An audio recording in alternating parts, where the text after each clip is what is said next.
How are you, Zeb? Are you in Vietnam at the moment? Indeed, still in Vietnam. So for me, it's like afternoon. And yeah, I'm happy that people wake up for this all over in the West. I know it's early over there. Yeah, Yip is not able to join because it's 2 a.m. Exactly. Yeah. For America, it must be, well, I mean, if you're a night owl, but good morning, Ravi. Yeah. Nice to do this again. For some of you, they might have seen my earlier talks. This is my fourth with Unit Masters. It's always very fun. I like the energy of the people in the comments. So in the chat, please just ask me anything during this one. And we're gonna do this together.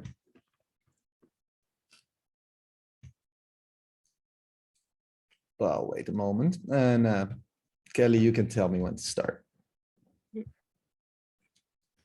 just wait 2 more minutes. Sure. And we have the recording on, so people will be able to watch the session. We will upload it on the platform and on YouTube as well.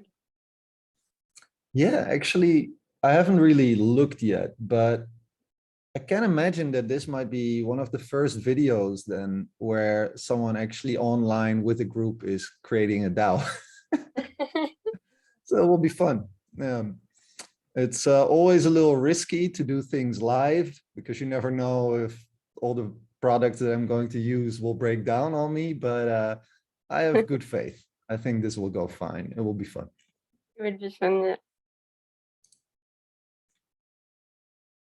Yeah. I see a bunch of names I recognize. Nice. Yeah, nice to see study group leads also in the session. I see Monian, Eric, Olga.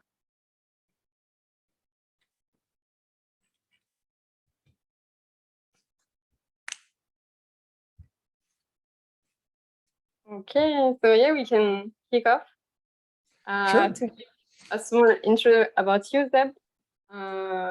Zeb has been a crypto researcher since 2015, and you are the founder of CryptoWiki.me in 2016, which is one of the largest wikis on blockchain technology. And then you joined Cyber Capital the same year, the oldest crypto funds of Europe. And you hosted in 2017 a blockchain meetup in Hanoi. And since then, you have been living in Vietnam. And then you became the head of research at Cyber and later moved into the DAO world, working with IndexCorp and Kyber. And you joined Balancer to start the Balancer Grants DAO.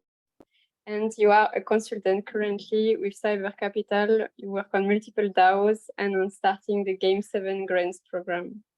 Very excited to have you today. And I Thank you, Kelly. Yeah, thank you for that introduction. It sounds like a lot when you say it like that. But yeah, I have indeed worked with DAOs for a while now. And my background used to be also as a teacher. So doing these workshops are right up my alley. Let me start it off. Here we go. Let me get everything ready. So like I said before, please just say anything in the chat whenever you have a question. I'm going to keep also an eye on that so that you don't have to wait till the end. And today we're going to do it the DAO way. So what are we going to look into today? Well, I'm going to briefly talk about what a DAO is, some DAO examples, why you would want to have a DAO. I mean, everyone is doing this DAO, but is it really interesting? Why are we doing this? A little bit on how DAOs decide, but half of this talk will really be how to do your own DAO, because I think that will be the most interesting part. And then we ended up with a question and answer if there's anything extra. But again, during is also fine. So first I would like to ask, and I'm going to do that more often during this talk, I would like to ask the people who are here, what is a DAO? Can someone type in the chat what a DAO is according to them? That also gives me a little bit of an idea of, yeah, how much the people who are here today. Oh, I already clicked on it. Too bad.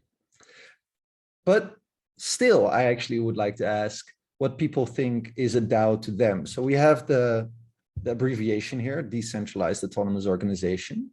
But is there anyone here who can give an idea of what a DAO is? Don't be shy. And another question that I would find interesting is also, maybe there's someone here who has joined a DAO already, because that would also be cool to know. Kelly, how about you? Have you joined a DAO? Yes, unit. There you go. There you go. Exactly. Here we have an answer. Thank you, Nita. Ownership-driven organization. Every participant is a stakeholder and it got its own token. Well done. Well done. Olga, a new way of governance. Yeah, these are both things that I'm going to indeed mention myself as well. Because what I think DAOs are right now is, as Cooper Turley put it, internet communities with a shared bank account and ownership. Exactly. And right now, like decentralized autonomous organizations, well, you can debate that, how decentralized some of them are, how autonomous some of them are, but they are all internet communities who share a token, like Nita said, and they share the ownership over this. There we go. Now all the answers roll into the chat. Similar to company, but goal to transfer shareholder capitalism into stakeholder capitalism. Yeah, Takir, I think that is definitely one of the ways people look at it right now. So some DAO examples. I'm going to ask everyone here in the crowd if they recognize some of the ones that I am going to show you right now. Does anyone know which logo this is from which DAO? I think this one is probably the most known. There we go. Aaron already knows it. Uni, yeah, this is from Uniswap. Then how about this one? Does anyone know this one? It has become a bit more popular lately. ENS, Erden is on top of it. Yeah, so ENS is the Ethereum name. Yeah, what was it again? What does the S stand for? Maybe Erden can help me. But basically what ENS does is yeah, there you go, Nita and Erden. No, the Ethereum name service. What it does, it gives you the possibility to register your own domain. So instead of .com or .org, you have .eth. And it has really gained traction lately. It has more than 2 million domains registered. And that is also, ENS is a DAO. How about this one? Does anyone know this one? It's one of the older DeFi projects. Compound, yes, well done. And maybe this one, it's a little bit different, but it has also been around for a long time. It's not DeFi, it is more about the metaverse. Yeah, Takir, Mana, it's from Decentraland with indeed the token Mana. So also metaverse projects have DAOs. Now this one, does anyone know this one here? It's one of the biggest DAO treasuries, or they have one of the biggest DAO treasuries. And they also sponsor one project that I work for. It's the BitDAO, very simple name. How about this one? Does anyone know this one? This is more like the first one we saw, with a very recognizable logo as well. Anyone out there? Yes, this is Balancer. Indeed, like Kelly said, I used to do their grant program there, and I helped them kickstart the DAO. That was like a year ago. So a lot of the DAOs are still very early and new. This is another one that I used to work for. It was the first DAO I ever joined. And it is also DeFi. Who knows what this owl is from? Which DAO uses this one?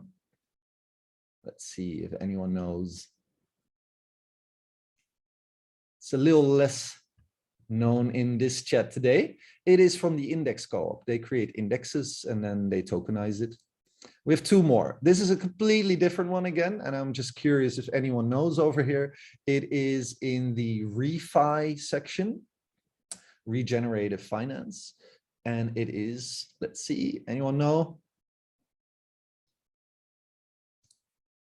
No, no one knows. This is from KlimaDAO. It got famous for creating a market where people can buy and sell carbon emissions. So there is a traditional market for this, but they made it on the blockchain. And at its height, it had 50% of the worldwide market in that, which is really interesting. Carbon offsets. Thank you, Nita. And one more. Who knows this one?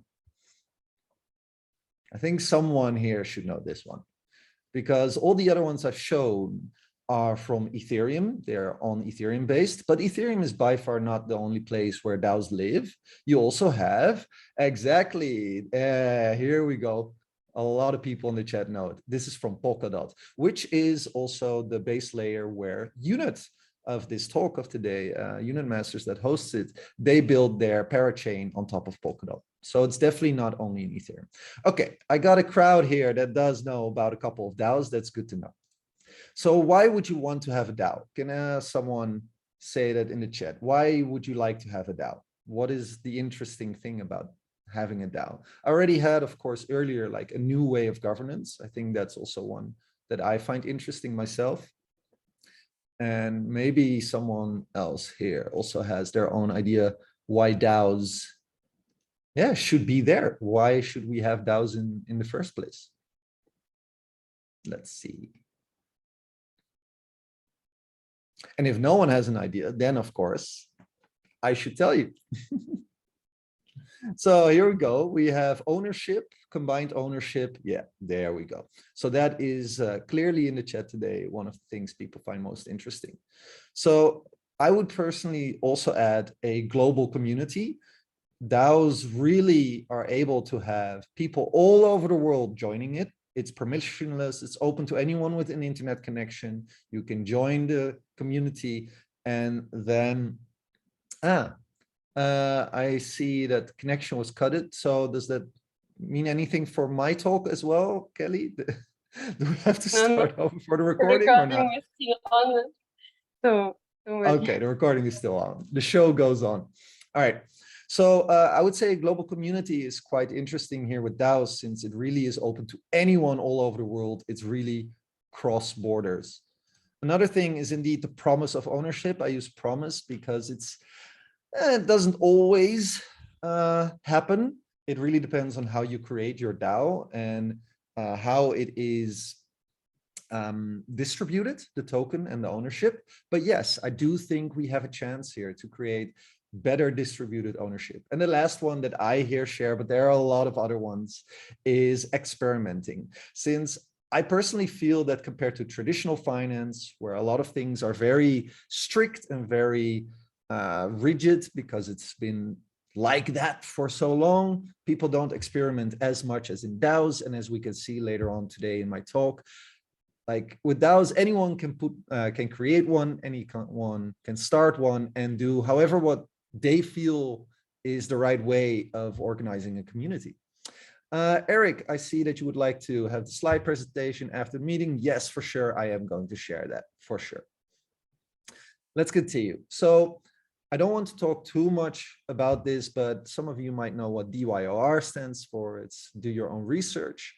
And I'm going to talk a bit about DAOs, but in the spirit of crypto, you should look for yourself. All of this is out there. It's free to find and to read about and to try out. So I'm just going to give you a couple of places that I think are really helpful. And indeed with links that you could check later. They also have some QR codes. So the first one is my own, the Crypto Wiki. It used to be called the DYR Crypto Wiki. It has more than 3,000 pages on there with research and a lot of DAOs. So you can just check all the DAOs of the examples are in there, and probably way more. So you can look and learn more over there. And of course you can join the community. It is a real wiki. Yeah, thank you for sharing it in the chat. Another one is my own toolbox that I created. It is more of a personal website with a lot of links and a lot of tools, tips, tricks. So that will help you as well, with also a page only about DAOs. I will share that link also later.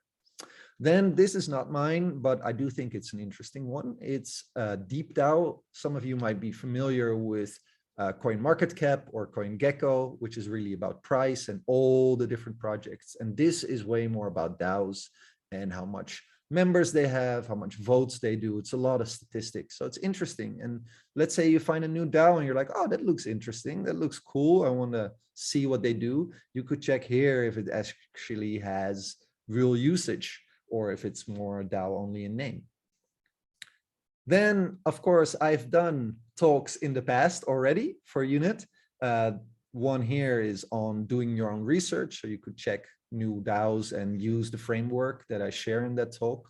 And it's, it's almost exactly a year ago. Yeah. I did a talk about DAOs, which was more really into what DAOs are and how you can join one. But today we're going to go one step further and we're going to create one ourselves. So I want to go back to this. DAOs are internet communities with a shared bank account. Now, what do we have in this bank account? Who can tell me in the chat? What is in this bank account?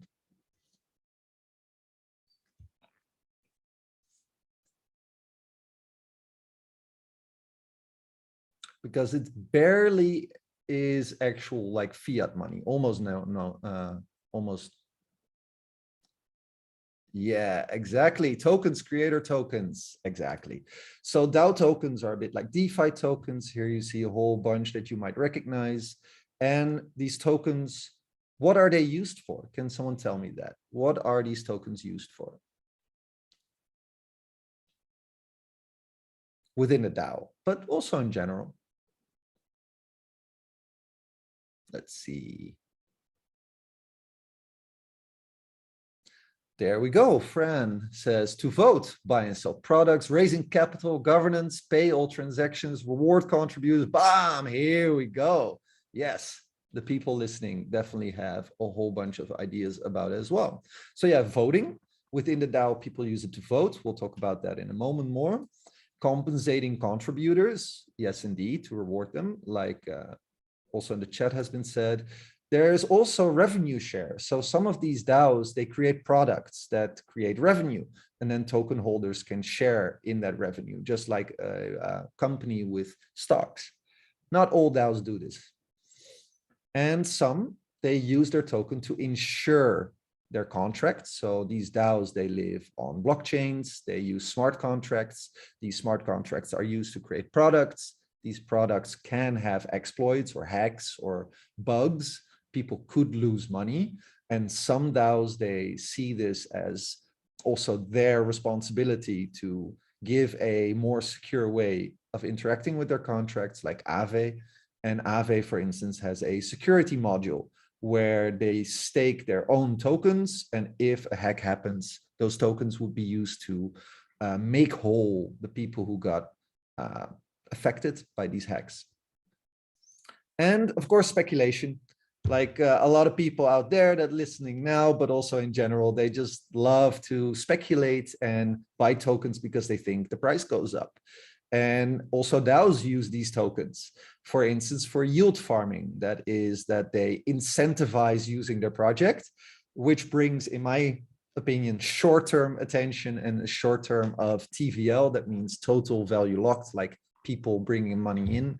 But usually, if you look at the statistics, when the incentives are gone, the usage is gone. So I would still say real actual utility of your product is more important for the long term. But of course, yeah, there are a lot of DAOs that are just doing this for speculation.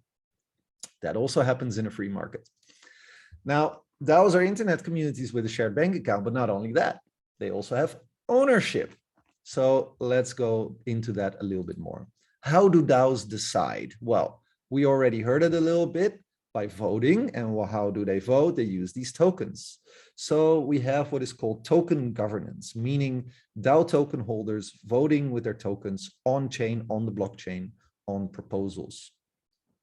So on what do they vote? What do DAOs vote on? What can you guess in the chat? What do they vote on? Whole bunch of different things, that's for sure. Let's see. Changes. Yeah, someone says changes. Of course, yeah. Directions, improvement projects, community decisions. Yeah, so development, just what are we going to do as an organization? Indeed. expenses, treasury management, investment decisions. Yes, some DAOs like BitDAO, they are an investment DAO. So they can spend money on marketing, on, for instance, if they have a product, they can vote together on what is called whitelisting. So which assets which tokens they allow to be traded on their platform, or which other DAOs they would like to work with.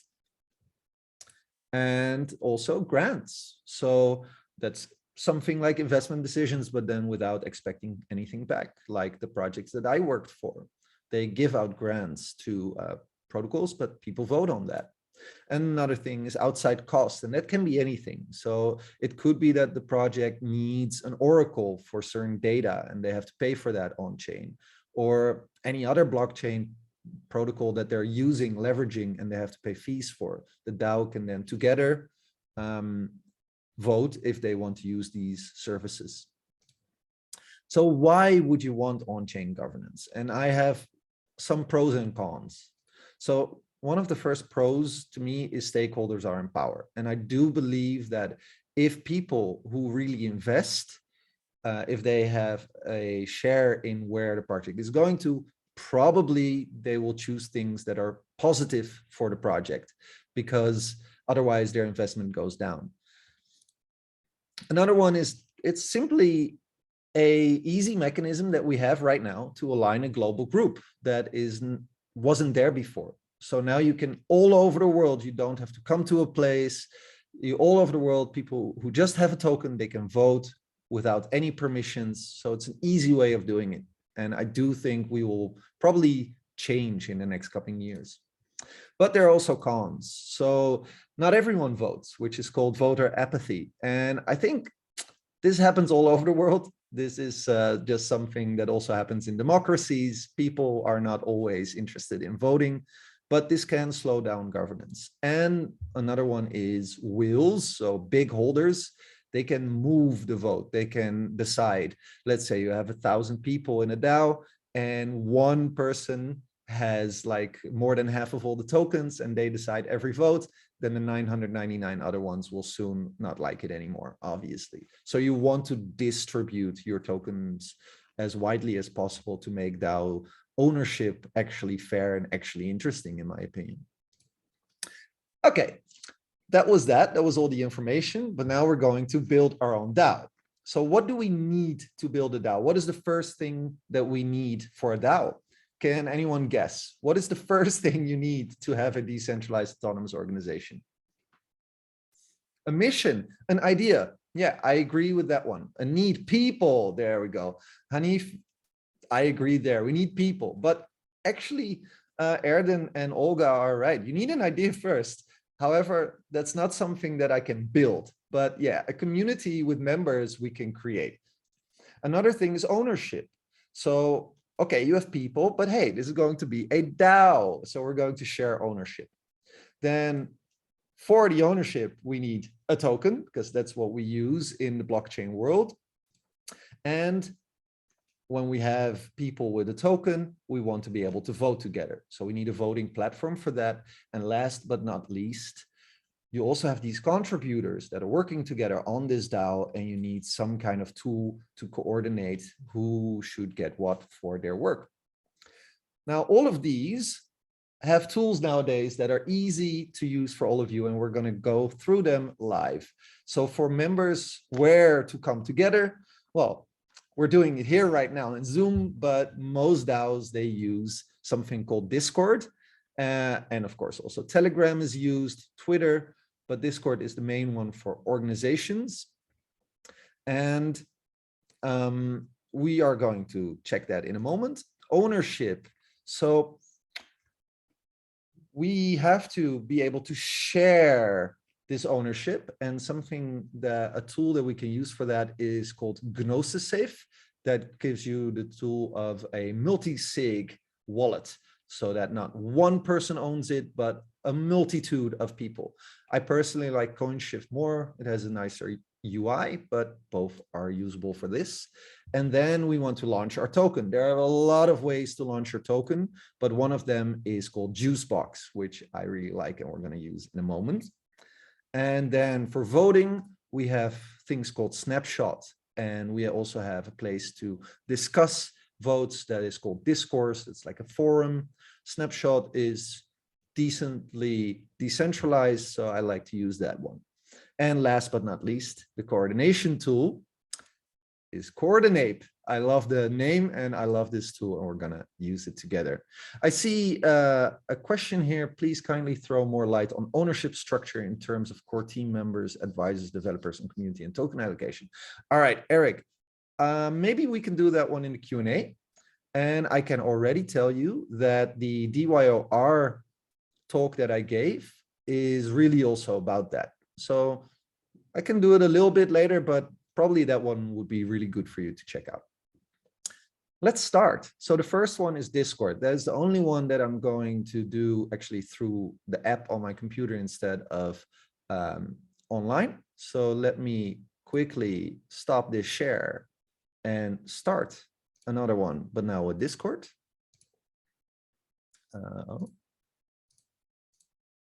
There we go.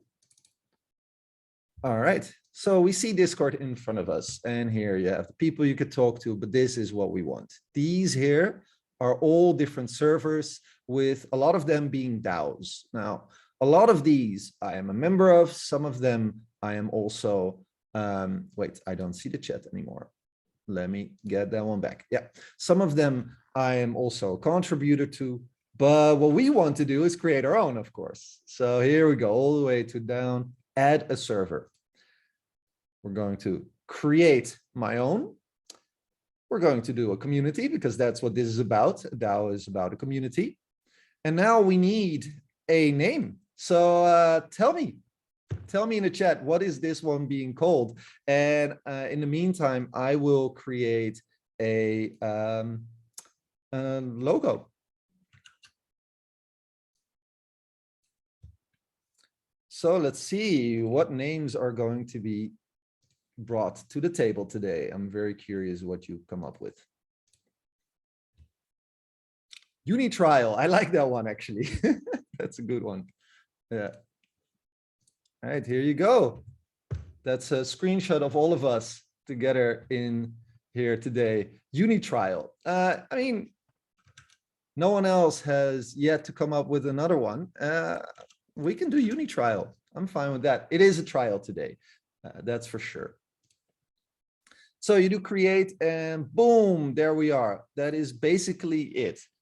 This is how easy you can create a Discord server. So of course you have to have Discord first, but yeah, that's not too difficult.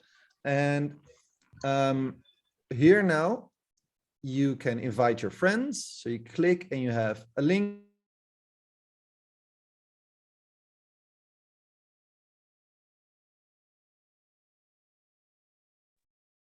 Zeb, sorry, you're muted. Yes, I got muted as well, I see. I shared the Discord link in the chat right now, so you could join if you want to. And here we could add different channels, so you can do like frequently asked questions or like new ideas or whatever. You can create all what you want. There we go, got people joining in already in the Unitrial live, as you can see. Awesome. Yeah, there we go. Lovely. So that is Discord. We might, well, who knows where that will grow afterwards. But for now, we are going to move on because we have a community right there, you can see. And we have more tools to experiment with. Let me share my other screen. Here we go.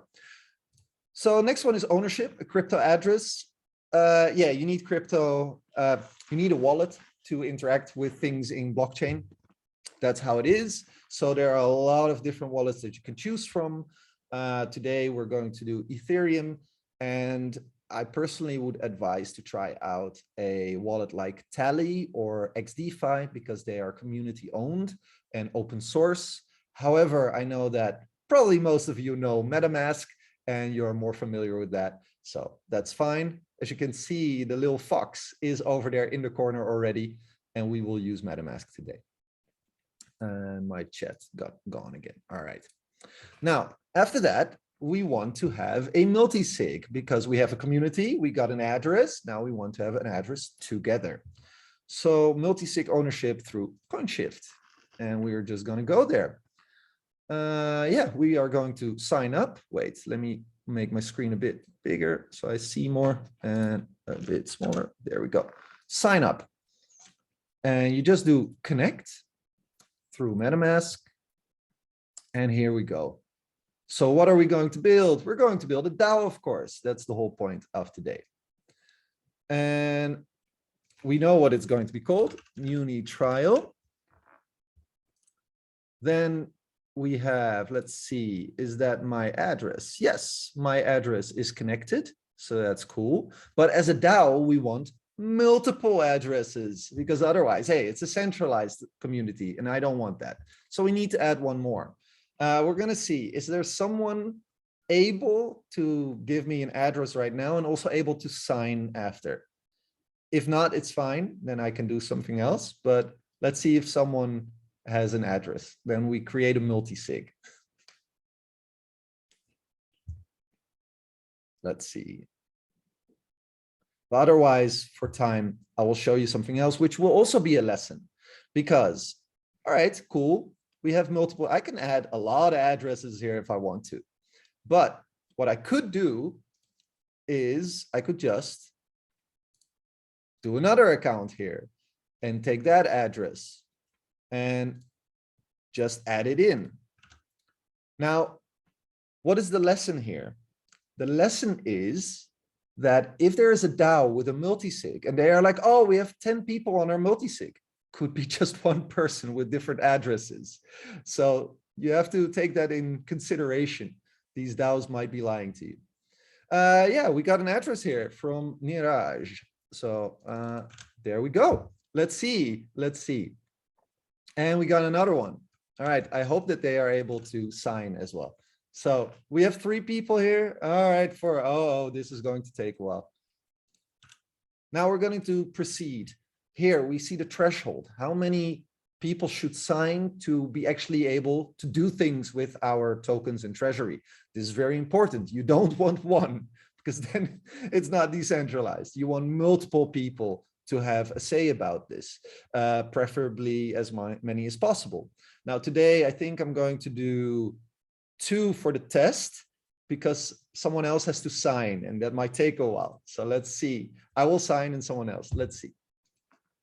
So here I need to sign, and that will happen in MetaMask.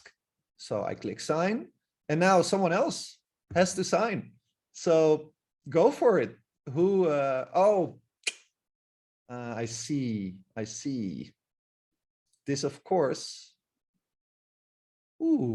this, of course, would mean that you guys have to be also in here. Interesting one. I didn't anticipate that one.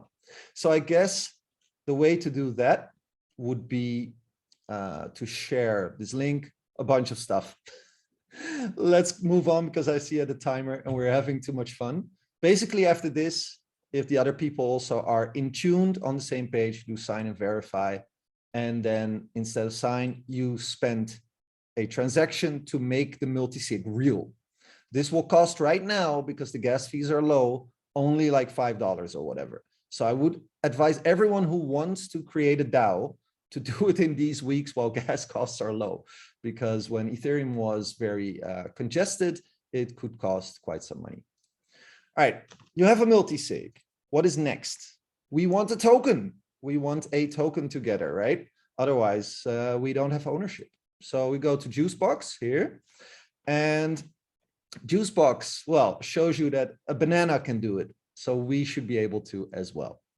You can click on launch your project, and then you get this page right here where you can say Uni Trial.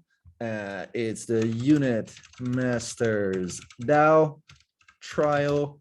And here you can add a whole bunch of different metrics, like how much tokens you want to create, who the holders will be. You can immediately distribute it to holders. You can also distribute it to a treasury where people then can get it from later. And we can upload our logo there of all of us together. All of this is possible here. It's a very simple, straightforward UI. And after that, you would go to next funding cycle. where you decide when the first tokens get released. You can even do it over periods. You can create things like lockups. All of that is possible here. And then you check one more time if it was all the right stats, and then you click deploy. You get a transaction in your MetaMask again. You sign, and that's it. You launch your token. You already deployed it to your community. Very straightforward stuff. Now we have a community. We have a multi-sig that is being shared by our community. We have a token together. It's time to vote on things. And there we have Snapshot. Snapshot is, look, we are already connected with the account, but otherwise you have a connect button, just as in Juicebox, by the way, connect right there. That's how all these work. Here you see a whole bunch of different DAOs with also quite a lot of members, 64K members right here. That's ENS, remember, the one for the domain registration. Here you can see that they want to, fund public goods almost to $500,000, and everyone wants to do this. It's a good one. Here there's a little bit more, like some are like, maybe, maybe not. Here we have half has said yes, a little bit more than half. But of course, we want to create our own. Now, ENS is needed for this one. So you connect your wallet, but you need to have a domain registration ready. So for instance, you could have, like me, zeb.eth, and then you connect with your ENS. Then you decide who is the controller of this voting portal where everyone with the token of your DAO can vote on. So the controller will be, of course, the multi-sig that we created together. That would be the controller, because you don't want the centralized one again. You want everything to be distributed, because then it's actually less vulnerable to attack. Then the profile, where you say it's Unitrial and you share the logo. And then the strategy means like how you want people to vote. There are a lot of different ways of voting these days. It's quite cool. And last one is moderation of, for instance, in these voting pages, who can add comments, etc. And that is all up to you, and it's very straightforward. And last one that I also really enjoy, coordinate. So let's say we have the Unitrial DAO already for live and running for a month, and some of the contributors have done really good work, and we all would like to give them a bit more tokens. Then you go to coordinate. Coordinate lets you create circles, they call them. So you just do create new circle. Again, here you have connect. Mine is already connected, but same thing as all the other ones. Well, here we go. Unitrial. The circle, in this case, you can choose which circle you want under this organization. You can create multiple circles, like one for the core team, one for like contributors from outside, one for just community members who do something sometimes. Can create different circles with different amounts of tokens to give. So let's say core here. All right, you need one email address for just with coordinate. I would personally say, probably it would be good to create a DAO email address, and you let all the multi-sig signers have the password. So even that one is community shared. Create circle, because it's that easy. Congrats. And now all you need to do is add your teammates, because you, of course, don't want a circle on your own. That is not a circle. To your circle, and schedule an epoch. That's like the time in which you are doing these contributions, and you start allocating give. That's how they call this. Give is also a token within coordinate. Give itself has no value. But what the idea is that you allocate to certain people how much give they are allowed to send to the other contributors. So here you can do all of those settings. Like, again, you can do a logo, etc. Let's see, allocate. So what you can do is everyone is in this circle, and then everyone can send give tokens to each other. And then based on the percentage of how much give tokens they've gotten, they will get the tokens of the DAO, the actual rewards. So here as a contributor, you can write down, I've been doing this and this and this in the last month. And of course, within the Discord, you can also share what you've done. There's one potential problem with Coordinate that I see, and that is that it can turn into a popularity contest, that the people that are the most loudest within the DAO, they get the most give. However, I think this is still better than what you otherwise have for a decentralized autonomous organization, because instead of the team deciding who is getting what, the whole community can decide, and that is still less centralized. So therefore, I think this is decent for now. I've used this with Balancer, and we're going to use it in Game 7. I think it is okay for now, but I do think there is going to be a lot of experimenting within Coordinate and other tools to do this. There are way more DAO tools, way more, and you can check them all out on the toolbox that I have. Again, I'm going to share the link for this, so don't worry. So a little recap before we do questions and answers. So what is a DAO? Well, anyone remember, what is a DAO? Let's see if people have been listening well today. A DAO is, or what do I think a DAO really is? You can tell me the abbreviation or what I think it actually in practice more looks like. Anyone? People are typing so much. Let's see what's coming out.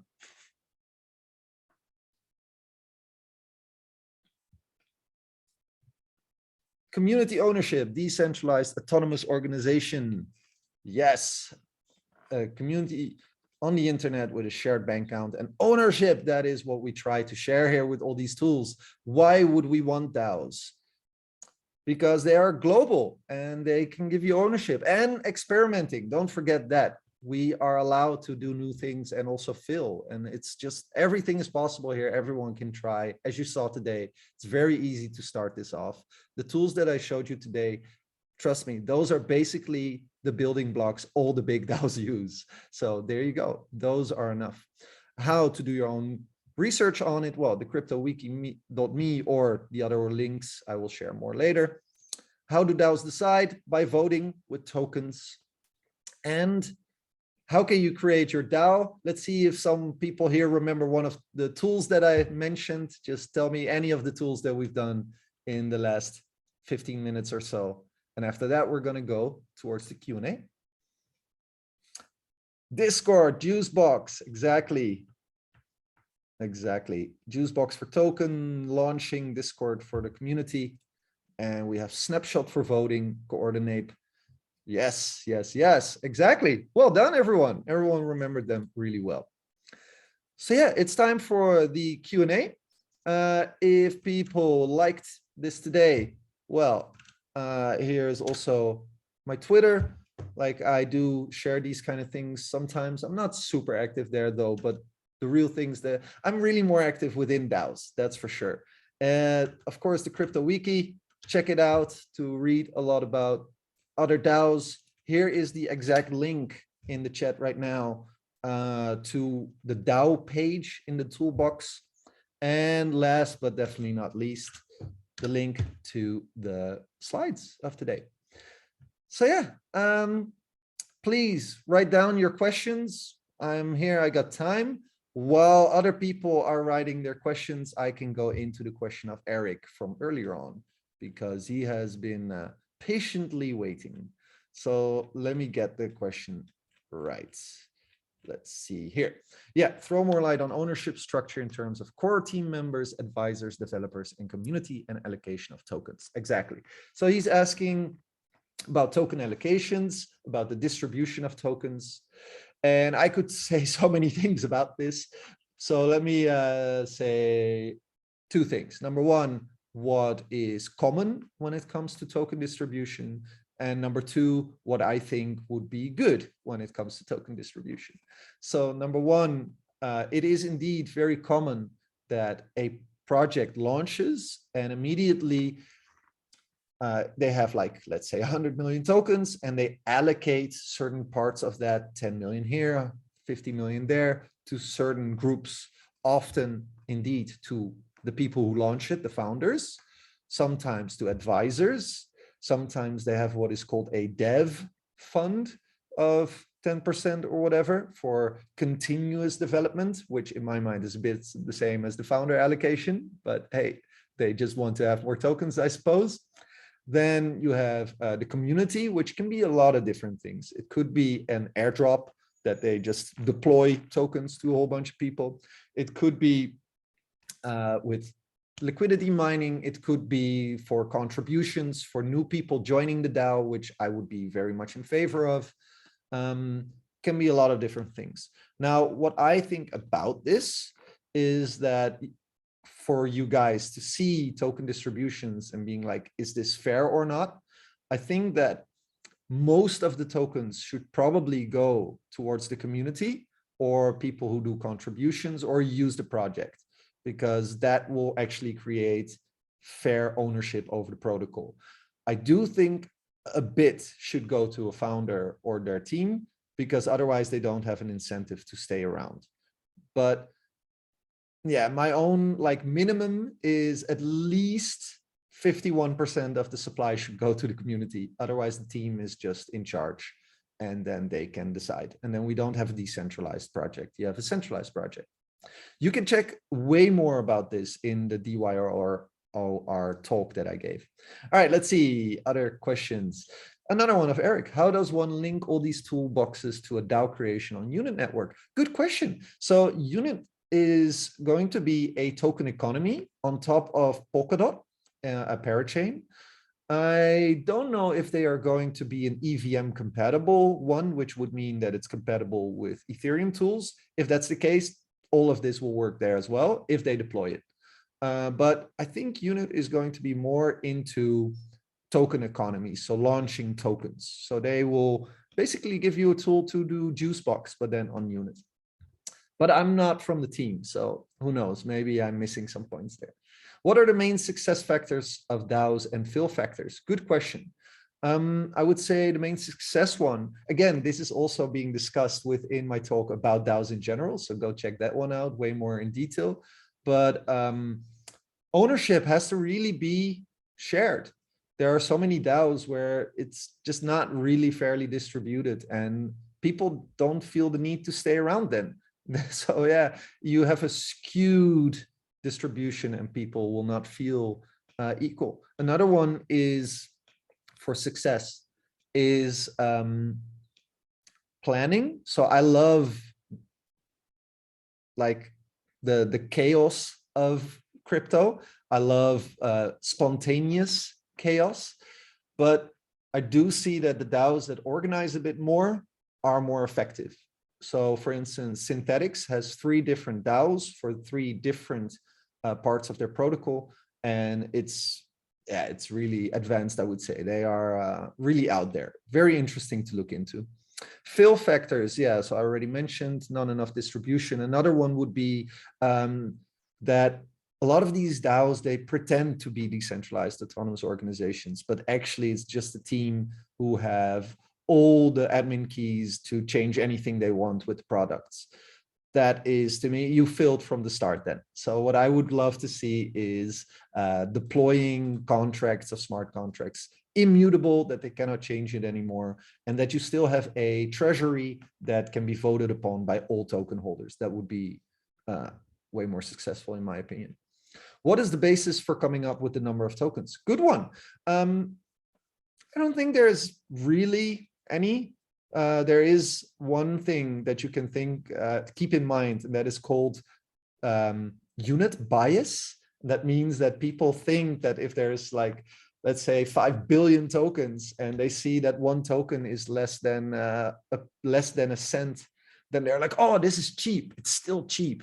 But you have to look at the whole market cap and the fully diluted market cap, which is something that needs more time to go into. But a lot of people, they mint a lot of tokens because then buyers think that they can buy cheap, which might not actually be true if you look at the amount of tokens that are there. But yeah, I mean, it used to be way less, like Bitcoin had 21 million and now people do way more. So I don't know. Maybe it's all unit bias. That's the reason why they do so many. Can a DAO be migrated from one platform to another in terms of complications after launching? Yeah, it can happen. I mean, as long as you have the community, you can create a DAO on a different platform and airdrop those tokens that they held in the previous one to all of those community members again. In that sense, it's really cool that we have blockchains that are very transparent. You know exactly who is a contributor with their address, and you can just deploy it all to those addresses again. Plus, you can fork the DAO contracts and copy them if the other blockchain also has the same engine to run these contracts. So yeah, you can migrate a lot of parts for sure. Yeah. How is it from legal perspective if revenue share is there? Isn't it a security token? Well, that's still out there. I mean, some tokens have been deemed securities in America. Other companies are not, or countries are not that into this at all, actually. So it depends. For America, yeah, probably it will be, but that doesn't necessarily mean that it's bad. You could still have a security token, of course. And this is the thing, of course, of DAOs. DAOs don't have to only operate in America. They can operate all over the world. So yeah, maybe for people in America who buy these tokens, that would be actually something they have to think about, but the DAO might not. How we manipulation of DAO for ethical ways so customers stay connected in future if anything needs to. Yeah, so I would say incentives. How can you keep a DAO ethical and continuing well and people there? In good incentive structures. So make sure that people who contribute get rewarded through something like Coordinate. Make sure that the team is not hoarding all of the tokens. Make sure that things are transparent. And you can, with all of these tools, you can keep things transparent. Do you know of a DAO which uses or trades real world assets in their business? Yeah, sure. You have some. Let's see. In the crypto wiki, there are definitely a bunch out there. I'm trying to remember the names right now, but you have a couple of them that do this. Yeah, of course, MakerDAO is now busy with real world assets, but I don't think you can trade any real world assets through them. They use it for collateral. But there are a bunch. Actually, I do know one. They got a grant from Balancer when I was working there. It is called oh damn, what was their name again? It's been half a year. Well, I might come back to that one. Let's continue because there are so many questions. Also, Kelly, you guys gotta tell me when when we stop. I can go on. So yeah. How in practice to launch a DAO that will give rights of membership just to those that contribute some level of task more active? And is it even okay to choose just some people or to go to be open? Well, look, the treasury contract will be probably with a multi-sig. So that will, you can make a multi-sig as large as you want to, but usually it's like 5 to 10 people. That sounds a bit centralized, right? But the idea is that what you do is you have the DAO token, and that should be distributed to thousands of people in whatever way you want to do that. And then they vote on Snapshot on the decisions that they want. And then they can on-chain see if, let's say, the 5 people in the multi-sig actually do it. And if you have 5 different people on a multi-sig, there's a bigger chance that, let's say, 4 of them will actually follow Snapshot, because if they don't, the whole community sees that they don't. So there is a soft power of the token holders, but there are also projects out there like Kyber that I used to work with that actually lets voters vote on chain, and the changes immediately happen in the smart contracts. But that's way more limited. It's like changing percentages of revenue share and that kind of stuff. But it is really cool because that is really to everyone. I really like that. Is crypto capital into DAO funding? I guess you mean the, oh, that's a direct message. Moon Yin, you're sending them to me directly, but I'm talking to everyone here. I guess you mean Cyber Capital, the one I'm a consultant in. Yeah, we definitely also invest in DAOs for sure. Do you do a public sale for DAOs too? Well, yeah, you can do that. You can create a ICO or IDO with your DAO for sure. Yeah, definitely possible. Do you register DAOs in real world as tokenizing opera? Yeah, so there's another project that I'm also an advisor to, which is called Waseo, and they help projects with exactly this. Waseo helps DAOs incorporate legally. And I think that is going to happen way more. They have the know-how in-house. Oh, wait, that was a direct message to Moonin, because that's what Zoom automatically does. Waseo here. Very interesting project, and they do that kind of stuff. Yeah. Let's see, how much more do we have? Talk about text features integration in a DAO of the parent company. Yeah, so this is, text is still out there. That's very, very different for each different area. Yeah, it's at this point, I would say it's up to the members to decide how they deal with taxes in their country. And that is so different. I don't even really want to say too much about that. However, another project that I also have been involved in, Prime DAO, they have a talk, Prime Rating. They did a talk with Nathan Vandy from Waseo, and he actually talks a lot about this. You can find it on YouTube. He goes really into this kind of stuff. He is a lawyer. In your experience, has any country required a DAO to be registered in their own agency? Well, required, I believe no, but some do it. Like in America, you do have DAOs that do it. You have it in Copenhagen, you have it in Switzerland, you have it in Singapore. It happens. It definitely happens. Yeah, it definitely happens. But this is still the frontier. Legal entities are still a new thing. Yeah. Those were all the questions. Well done, guys. Thank you so That was much, a lot. Zeb. My pleasure. It was fun. It was extremely interesting, and I'm very happy we had you today for this session. Really, like, I learned a lot, and it was very funny also to have this experience of creating a DAO live. So thank you so much for your time. Yeah, welcome. I also had fun. And before we go, I will also look around in the chat of Unit if you have any other questions. And of course, we have a Discord now. We have a server together. So you can also join there and ask me any questions whenever you want.